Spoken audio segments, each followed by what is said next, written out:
चित्तवग्गो, चित्तवग्गो की ये पहली गाथा है। 33 इसका नंबर है। धम्मपद की चित्तवग्गो गाथा नंबर 33।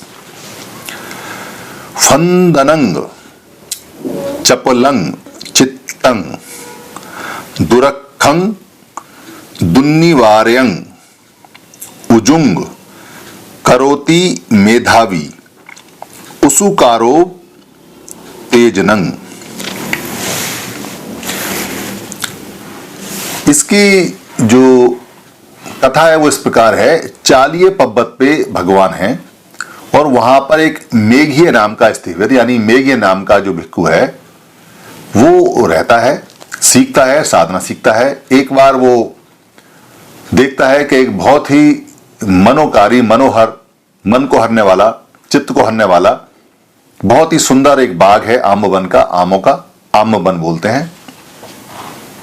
तो वो सोचता है कि मुझे यहां साधना विपස්සना ध्यान करना चाहिए, मैं यहां अच्छा मुझे फील होगा और मैं अच्छा यहां पे सीख पाऊंगा। ऐसा सोचकर, ऐसा जानकर, ऐसा अपने चित्त में, अपने मन में एक इच्छा को जागृत कर कर वो भगवान के पास जाता है।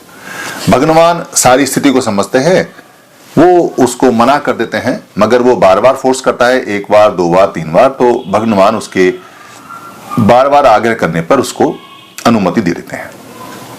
वो अपने मनोहर मन का जो उसका स्थान है उस पे वहां जाता है। बाग में चारों तरफ का दृश्य बहुत बढ़िया है, उसके मन के अनुकूल है।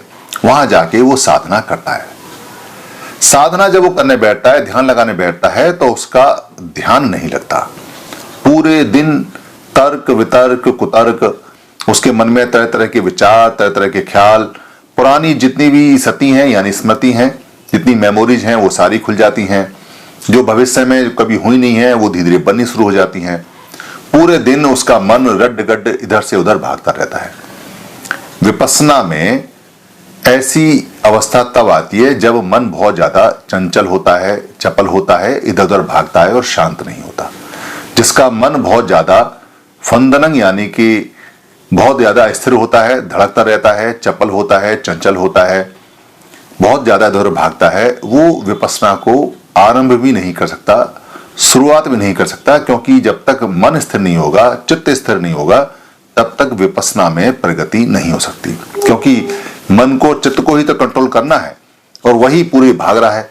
आप बैठे हुए हैं विपස්සना में, बहुत बढ़िया जंगल है, बहुत बढ़िया वातावरण है, मगर मन आपका तो कहीं और लगा पड़ा है, चारों तरफ भाग रहा है, तो फिर मन नहीं लगेगा। और अगर मन आपका स्थिर नहीं होगा तो विपස්සना बिल्कुल भी नहीं होती। तो स्थिवर जो मेघीय स्थिवर थे उन पर भी विपස්සना नहीं हुई। और ऐसा जानकर वो भगवान के पास गए और भगवान को उन्होंने सारा हाल और सारा किस्सा बताया कि वहां जाके उनका ध्यान लगाने में बड़ी कठिनाई हुई और लग नहीं पाया। क्योंकि भगवान तो जानते थे कि अगर आप रमणीय स्थल पर जाते हैं तो आपका मन तो पहले ही रमा हुआ है, फिर उसको कंट्रोल करना बड़ा मुश्किल होगा। तब भगवान बुद्ध ने, तथागत ने ये गाथा कही। फंदनंग चपलंग चित्तंग। फंदनंग माने धड़कन या स्पंदन या चंचल। चपल माने होता है चंचल, जो इधर उधर भागता है। फंदनंग माने धड़कता हुआ। चपलंग माने जो चंचल है, चंचल को यानी कि धड़कते हुए को, चंचल को। चित्तंग यानी कि चित्त को, मन को। दुरखंग दुनिवार्यंग। दुरखंग का मतलब है दूरख। दूरख का मतलब है जिसकी रक्षा दुर्लभ हो, बहुत ज्यादा कठिन हो, जिसमें दू लग जाता है, और रख का मतलब रक्षा है।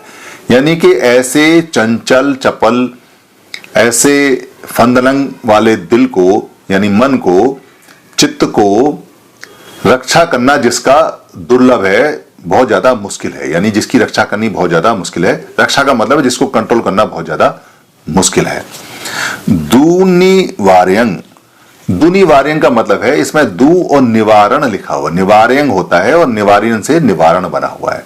तो दू निवार्यंग यानी कि ऐसा जिसका निवारण करना बहुत जिसके लिए मुश्किल है। यानी ऐसे चित्त का जो चंचल है, जो भागता रहता है, धड़कता रहता है, उसकी रक्षा करना बहुत मुश्किल है, उसको साधना बड़ा मुश्किल है, और उसका निवारण करना भी बहुत ज्यादा मुश्किल है। यानी कि निवार्य माने निवारण करने के योग्य बहुत ज्यादा मुश्किल है।